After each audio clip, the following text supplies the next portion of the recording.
You know, a great way to test how slow your machine is basically hit your Windows key and look at this. I just hit it. It's not opened.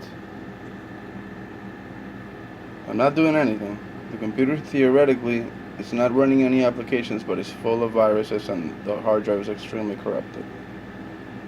And yet we still don't get the start on that. That is amazing. There it goes. Well, so 10-second delay. When this kind of scenario happens, you have more than one issue usually.